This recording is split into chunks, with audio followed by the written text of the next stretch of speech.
चख के देख लिया ठीक हुआ क्या नहीं? चल यार बहुत भूख लगी है, तो हर चीज के अंदर इन्वेस्टिगेशन मत क्या कर। चल भैया तुझे खाना खाने के लिए बुलाया तो फिर ठीक होना चाहिए ना सब कुछ।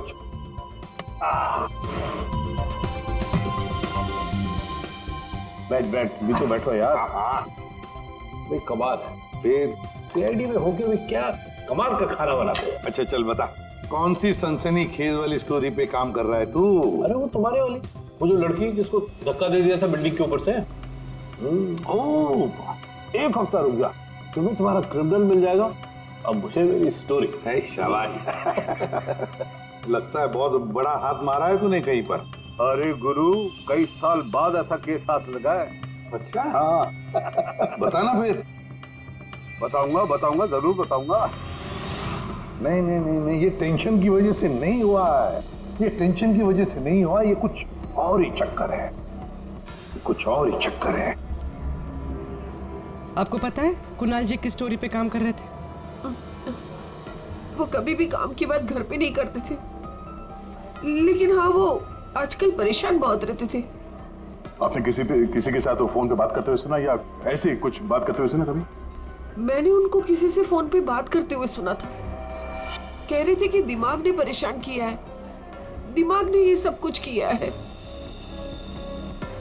और अभी इनके दिमाग में खून जाना बंद हो गया। सर कोई कनेक्शन तो नहीं है? नहीं पूरी कोई कनेक्शन नहीं है, दिमाग से कोई कनेक्शन नहीं है, ये कुछ और ही चक्कर है। मुझे पता है इसका जवाब कहाँ मिलेगा।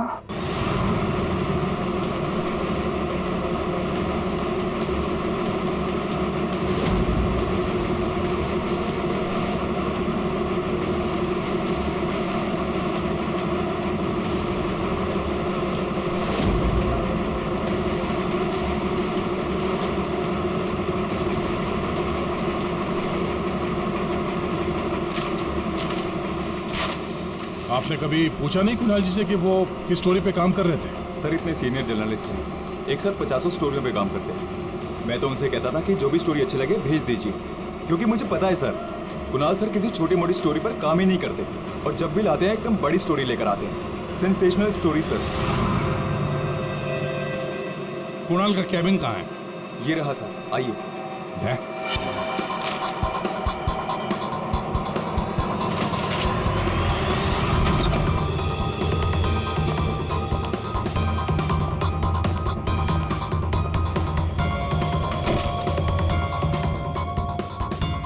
ये सारे पेपर्स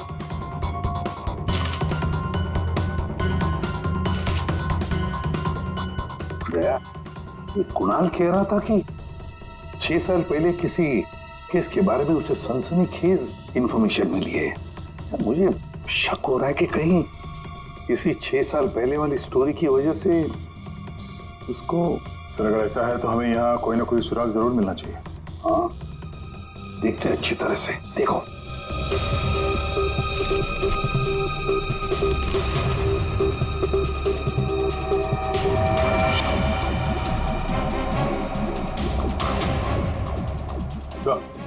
देखिए सर,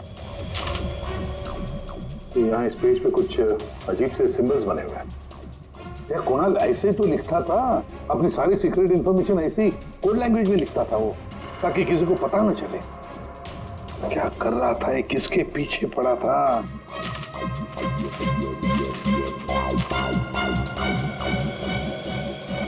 इस डायरी में ये अलग से मार्क किया हुआ है, ये 2016 की डायरी। ये सारी इंफॉर्मेशन उसी 6 साल पहले वाले केस के बारे में ही है। पंकज, ये सारी की सारी चीजें इकट्ठा कर लो, फिल्म सब कुछ, और ले चलो ब्यूरो। क्या कर क्या रहा था ये?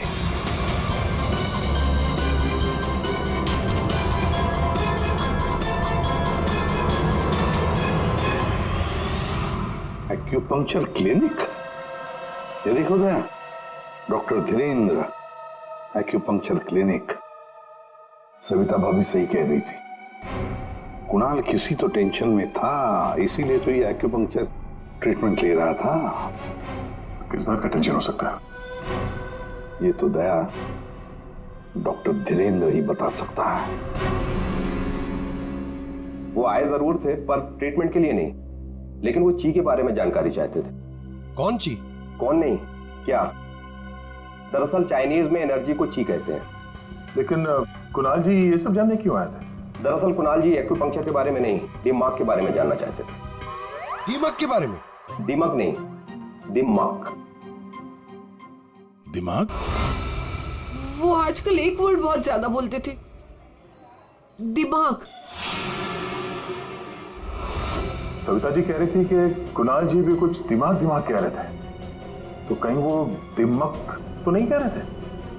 ये दिमाग होता क्या है? ये प्राचीन मार्शल आर्ट में सिखाया जाता था कि हमारी बॉडी में हार्ट, ब्रेन, लिवर सभी के स्पेसिफिक पॉइंट्स होते हैं। एक्यूपंक्चर के अलग, दिमाग के अलग। एक्यूपंक्चर में पॉइंट पर प्रेशर डालने से बीमारी को ठीक किया जाता है, जबकि दिमाग में पॉइंट पर प्रेशर डालने से बीमार किया जाता है या जान से मारा जाता है। दिमाग को टच ऑफ डेथ भी कहा जाता है। ऐसा भी कहा जाता है कि ब्रूस ली की मौत भी इसी से हुई थी। ब्रूस ली?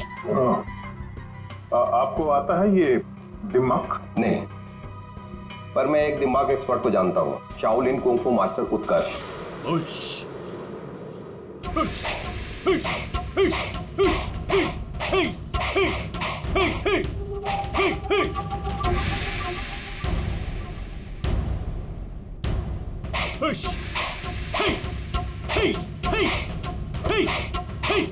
एक्सक्यूज मी, आप उत्कर्ष हैं?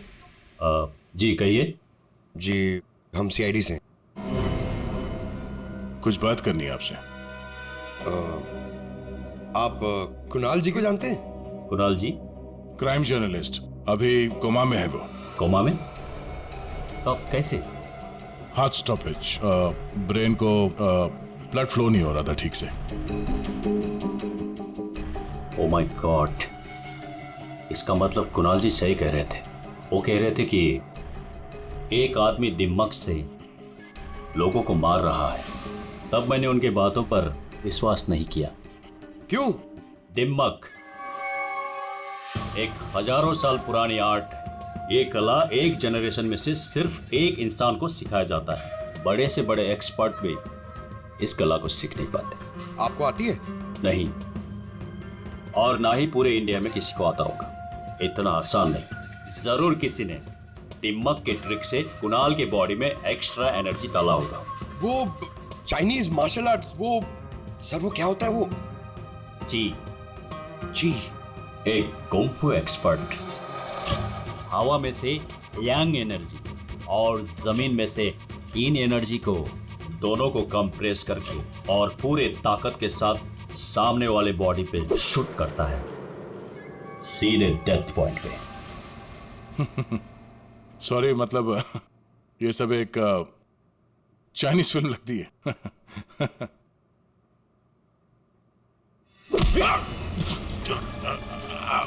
ये सर क्या हुआ? ये है ब्रूस ली मूव। अरे अरे इनको जल्दी ठीक करो। ये क्या कर दिया तुमने? रिलैक्स, ये 1-2 मिनट में रिलैक्स हो जाएंगे। अपने मुट्ठी बंद करो।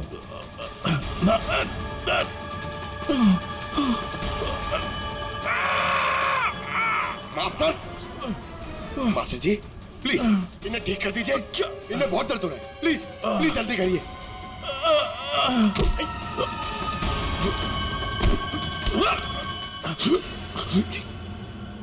सॉरी सर, मैं तो सिर्फ आपको दिखाना चाह रहा था कि ये कितना खतरनाक है। अच्छा, ये दिमाग का इफेक्ट निकालते कैसे?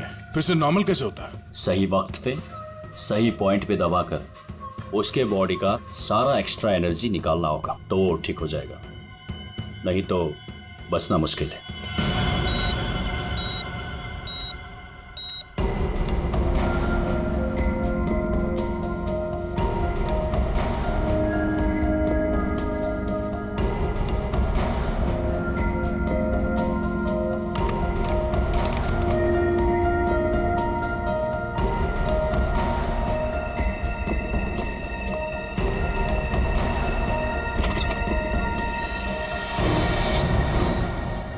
प्रतिपत भैया देखिए ना, वो डॉक्टर क्या कह रहा है?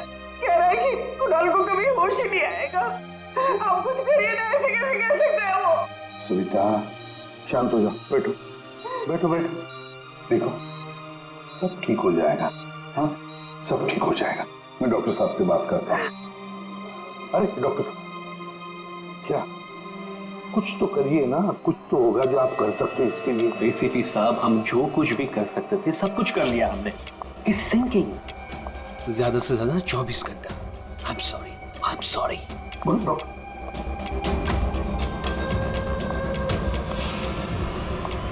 Excuse me, room number 6 please. Mister Kunal, मुझे उनसे मिलना है। कुणाल? तुम? अमीशा। तुम कुणाल को जानती हो? ऑफ कोर्स, वो मेरे मेंटर हैं, माय गुरु। कुणाल सर ने ही मुझे इंडिपेंडेंटली जीना सिखाया, वो भी अपने दम पे। कुणाल सर अगर मुझे घंटों तक ब्रेल नहीं पढ़ाते तो आज मैं लिटरेचर में एमए थोड़ी होती। अमीशा, तुमने एमए विद लिटरेचर किया, वो भी ब्रेल में पढ़कर? जी। ब्रेल? हाँ अभिजीत, ब्रेल। सारे कोर्स कुणाल ने ब्रेल लैंग्वेज में लिखे हैं। लेकिन सर ब्रेल तो टॉर्च पे लिखी हुई होती है, वो भी स्पेशल पेपर पे। कुणाल जी की डायरी तो प्लेन है, बिल्कुल सिंपल पेपर है उसमें उन्होंने कुछ डॉट्स और कुछ सिंबल बनाए थे। ये कैसे ब्रेल हुआ? अभी बताता हूं। पंकज, एक चार्ट पेपर लेकर आओ अमीशा। सर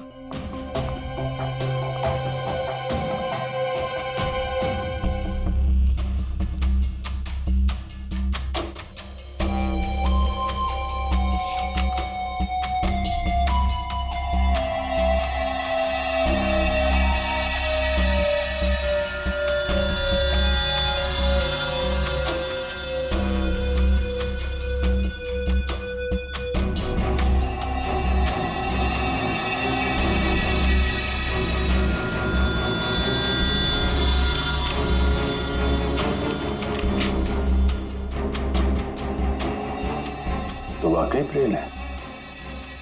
अब अमीशा बताएगी इसमें क्या लिखा है। अमीशा बताओ जरा। R. Are.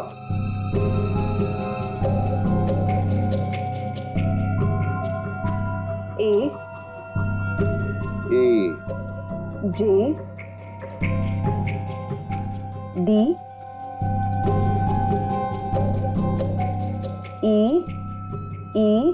P N I M E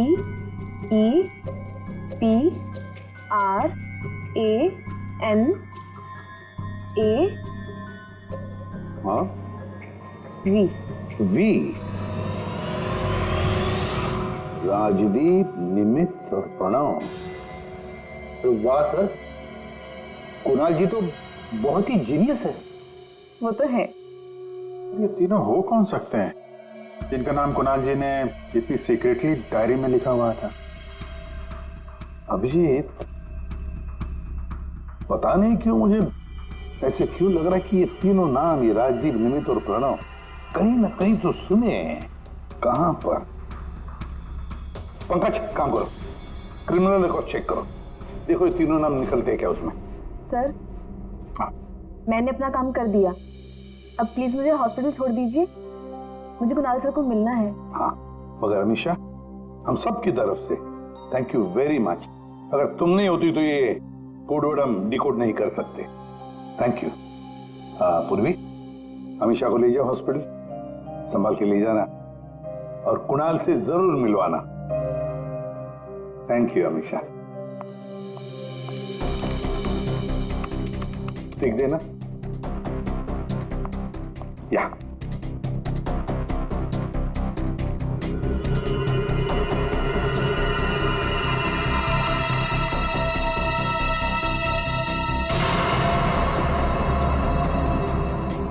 sir, हाँ हमारे रिकॉर्ड में ये कोई भी नाम नहीं है सर। रिकॉर्ड में कोई नाम नहीं? ऐसे कैसे हो सकता है यार? ये नाम मैंने सुने हैं, क्रिमिनल रिकॉर्ड है इन तीनों का, 100% इनका क्रिमिनल रिकॉर्ड है। यस, जुवेनाइल क्राइम, बाल अपराध। बाल अपराधियों की लिस्ट चेक करो। सर इस केस में क्रिमिनल्स के नाम रिकॉर्ड में नहीं लिखे जाते।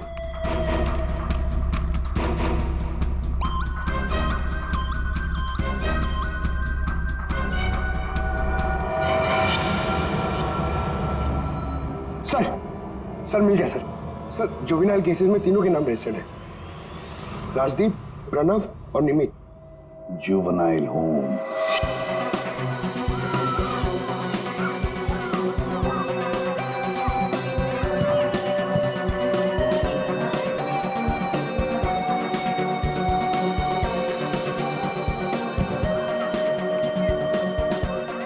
राजदीप, निमित और प्रणव, ये लड़के यहाँ याद है? हाँ सर, 7 साल पहले इनको यहाँ डाला था। किसी लड़की को लेकर कुछ हुआ था, कुछ बड़ा केस था सर। क्या केस क्या था? कुछ पता है आपको केस क्या था? सर ये केस 6-7 साल पहले का है और मुझे आए यहाँ सिर्फ 2 ही साल हुए हैं। मेरे पहले का इंचार्ज इस केस को देख रहा था। वो इंचार्ज कहाँ है? कुछ पता है आपको? सर उसका तो ट्रांसफर हो गया। अच्छा चलो, लेकिन तीनों लड़कों के बारे में किसी ने तो बात की होगी, कुछ तो सुना होगा आपने हैं? इन तीनों के साथ में एक लड़की भी थी सर, कुछ तो हुआ था उसके साथ में।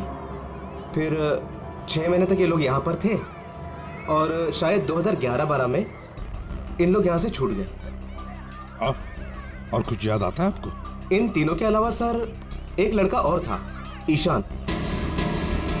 वो लड़की उसके साथ थी। कुछ तो हुआ था सर। क्या हुआ था? सर कुछ याद नहीं। अच्छा नाम क्या है उस लड़की का? नाम याद नहीं सर, लेकिन वो लड़की इस केस में मेन थी। अभिजीत, इस केस में वो लड़की ही मेन थी। और ये कुणाल भी इसी हॉस्पिटल में है, हा? लेकिन वो यहाँ आया क्यों?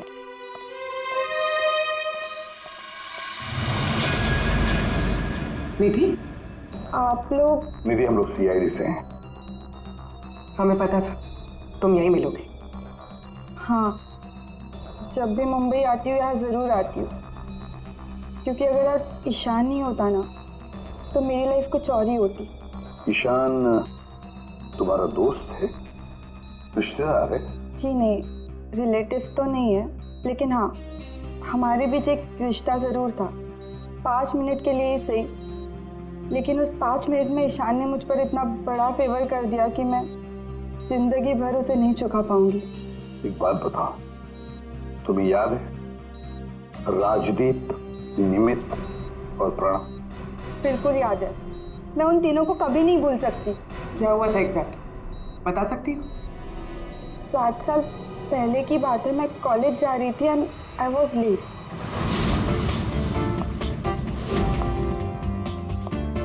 रिक्शा!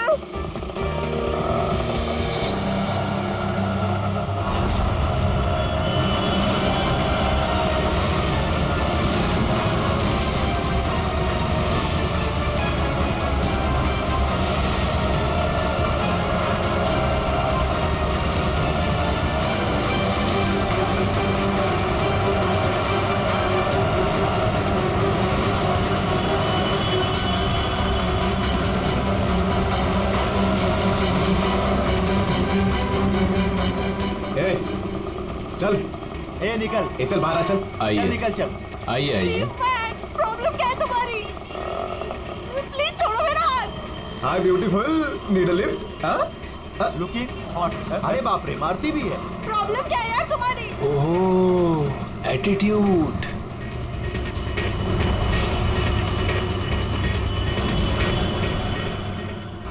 ईशान फिर अकेले उन तीनों से लड़ पड़ा, सिर्फ मेरे लिए। क्या प्रॉब्लम है? ए हीरो, ए तू निकल यहाँ से। और सुन, ये हेकड़े अपने साथ लेकर जा, समझा ना? एक बार बोल रहा हूँ, निकल यहाँ से, नहीं तो पुलिस को बुलाऊंगा। तुझे देख लूंगा, बोला ना? चल राज, देख लूंगा राज, मैं। चल बाद में देखेंगे इसको।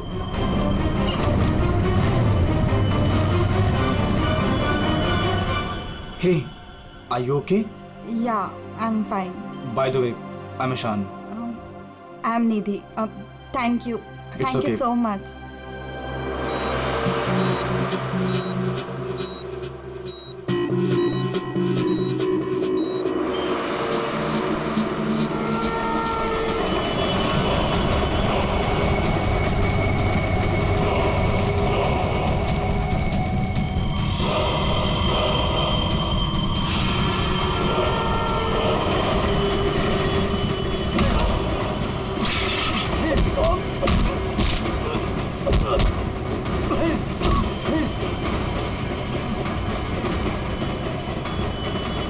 और उन तीनों ने ईशान को बुरी तरह मारा और आज मेरी वजह से ईशान कोमा में चला गया। मेरी वजह से आज इतनी बड़ी पनिशमेंट मिली है ईशान को। और उन तीनों का क्या हुआ? कुछ नहीं। पर वो तीनों तो जेल गए थे ना, सजा हुई थी ना उनको। हाँ, लेकिन बस कुछ महीनों के लिए। उसके बाद वो फर्दर स्टडीज के लिए अब्रॉड चले गए। अच्छा, वो तीनों कहाँ होंगे इस वक्त? कुछ पता है तुम्हें? अब्रॉड जाने के बाद उन तीनों का कोई अता पता नहीं है। ईशान से तुम्हारे अलावा और कोई मिलने आता है? हाँ, ईशान के डैड रेगुलरली आते हैं, लेकिन कुछ दिनों से वो आए नहीं। उसके अलावा तो और कोई नहीं आता। कहाँ रहता है ईशान? एड्रेस है तुम्हारे पास? जी हाँ। पूर्वी, sir.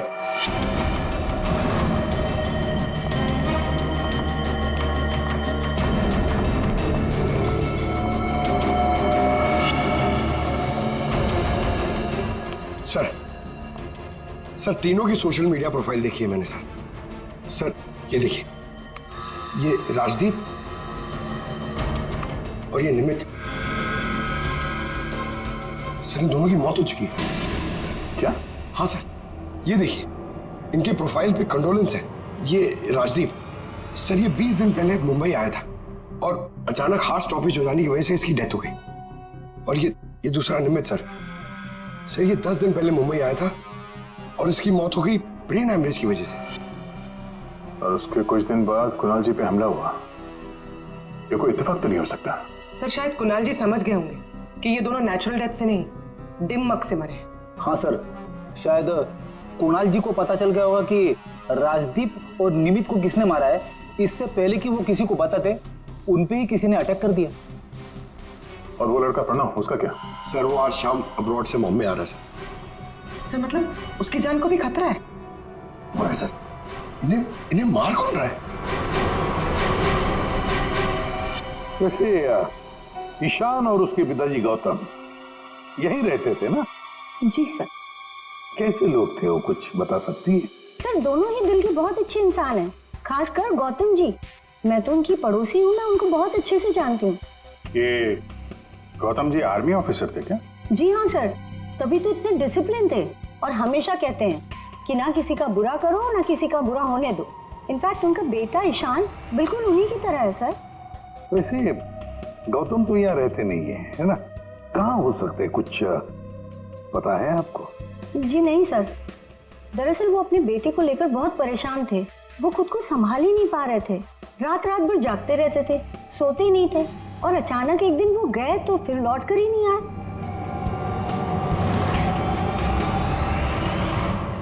Kung fu course China? Sir, sir ये गौतम तो कुंग-फू मास्टर है।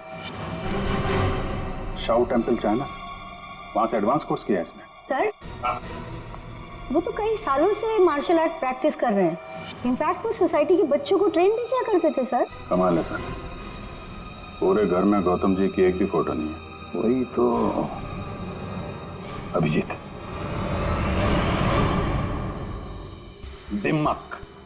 दिमाग के मार्शल आर्ट एक्सपर्ट और कोई नहीं, गौतम ही है। गौतम, अब समझ में आ गया इसने राजदीप और निमित को क्यों मारा। इन सबको वो सोशल प्रोफाइल पे फॉलो कर रहा था। हाँ, उसे मालूम था कब कौन कहाँ पे है।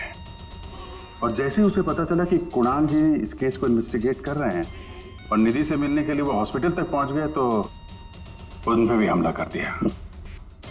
अब सारा चक्कर साफ हो गया। हमारा खूनी और कोई नहीं, गौतम ही है। गौतम।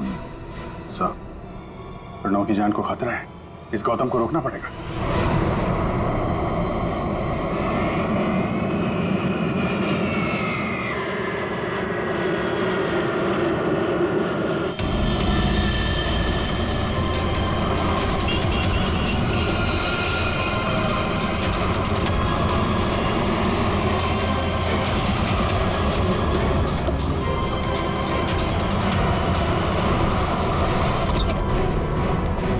मैं कब से पूछ रहा हूं आप हो कौन, मुझे यहां क्यों लाए हो?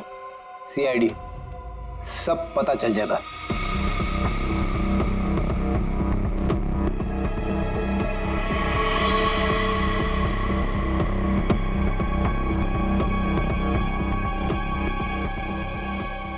देखो प्रणव, किसी भी हाल में हमें गौतम को पकड़ना है, इसलिए जैसा हम कह रहे वैसे करना। तुम्हें कुछ नहीं होगा, 24 घंटे सीआईडी ऑफिसर तुम्हारे आसपास रहेंगे तुम्हारी प्रोटेक्शन के लिए, समझे?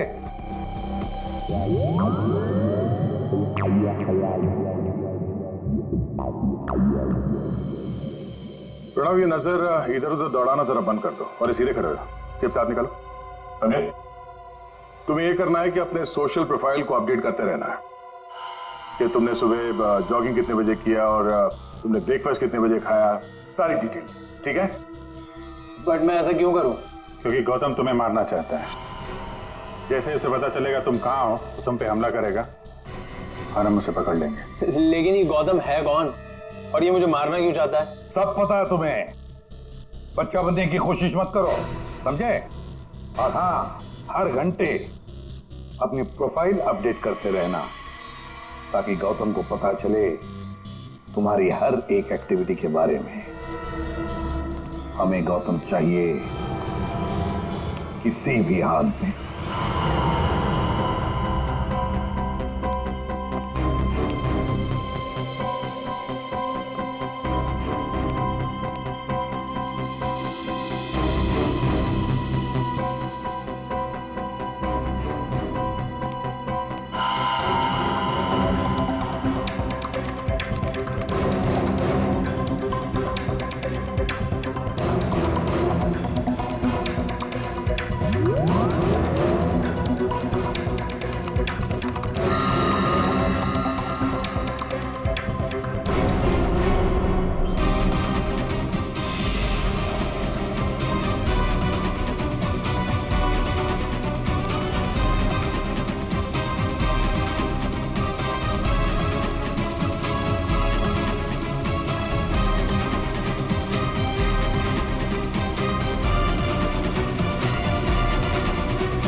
सर, हाँ? एक्सरसाइज कर करके थक गया, अभी तो कोई दिखाई नहीं दिया है। आंखें खुली रखकर ही एक्सरसाइज कर रहे थे ना? अरे हाँ हाँ सर। सोई तो नहीं थे? अरे नहीं। जाओ, ध्यान रखना, नजर खुली रखो। हाँ हाँ दया। नहीं सर, अभी तक तो कोई हलचल नहीं, सब क्लियर है। अभिजीत? अभी तो कहीं देखा नहीं।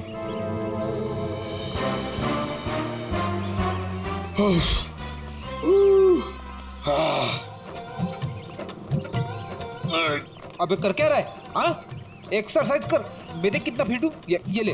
एक्सरसाइज नहीं कर रहा हूँ मैं, एक्सरसाइज की एक्टिंग कर रहा हूँ। अरे एक्टिंग के साथ साथ एक्सरसाइज भी क्या करो, समझे? दो काम एक साथ नहीं होता मेरे से, एक काम बोलिए। अरे पहलवानों, काम पे ध्यान दो। मैं चाह रहा हूँ, मुझे मरवा दोगे जबरदस्ती।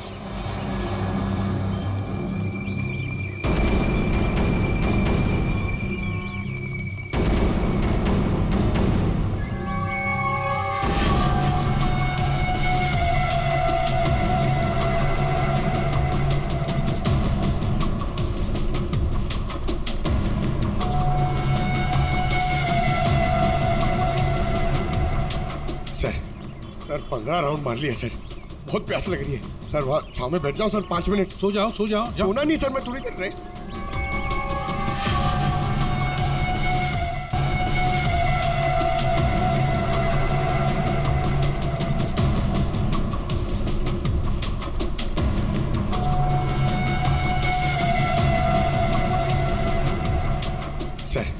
सर 15 राउंड मार लिया सर, बहुत प्यास लग रही है सर। वहाँ छाव में बैठ जाओ सर, 5 मिनट। सो जाओ सो जाओ। सोना नहीं सर, मैं थोड़ी देर रेस्ट।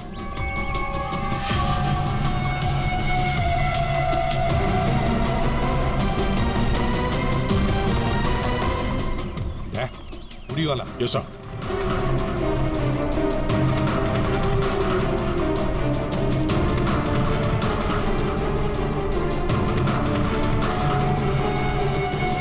ये नहीं। नहीं सर, ये वो नहीं है।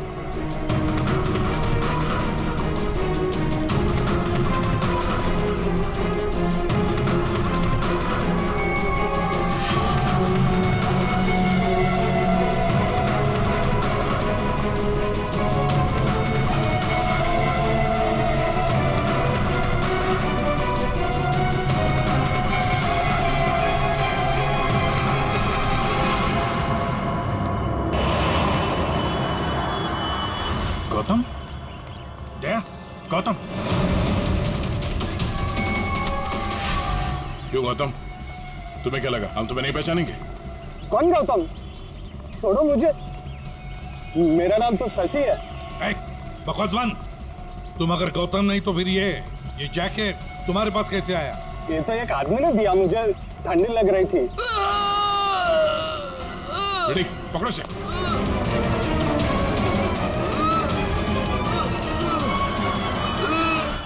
प्रणव, प्रणव, पंकज,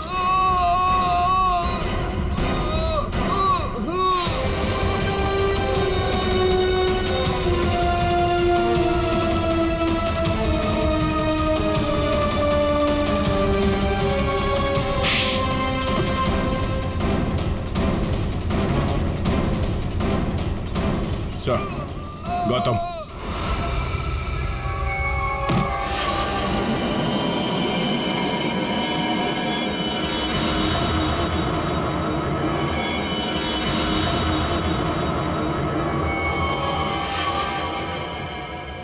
देखो, मर जाएगा ही। इसे ठीक करो, ठीक करो इसे। नहीं। क्या कर दिया तुमने इसके साथ? मर जाएगा ये, ठीक करो इसे। आप मेरे बेटे को ठीक कर दीजिए, मैं इसे ठीक कर दूंगा। बोलिए, कर सकते हो अब ईशान को ठीक? दे सकते हैं मेरे ईशान की जिंदगी उसे वापस? दे सकते हैं? देखो, मैं तुम्हारा दुख समझ सकता हूँ। इसको इसके किए की सजा मिलेगी, ईशान को इंसाफ मिलेगा, लेकिन इसको बचा लो तुम। अब इसके पास ज्यादा वक्त नहीं है।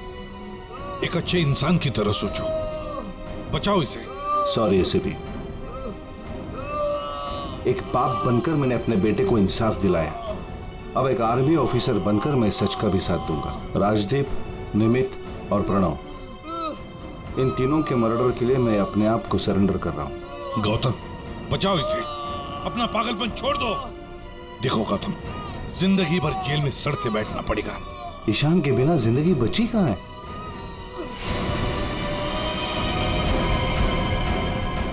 प्रणव,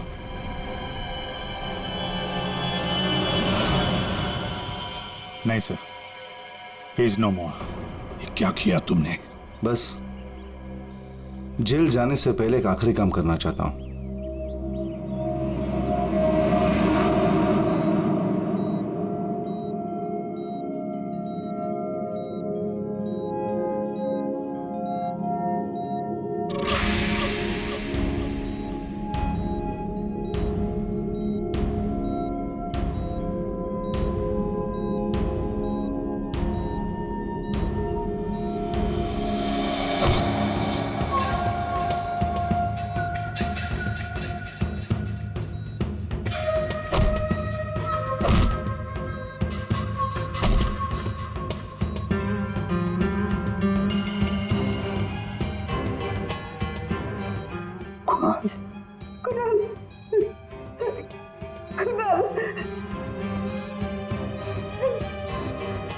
होश आ गया कुणाल को।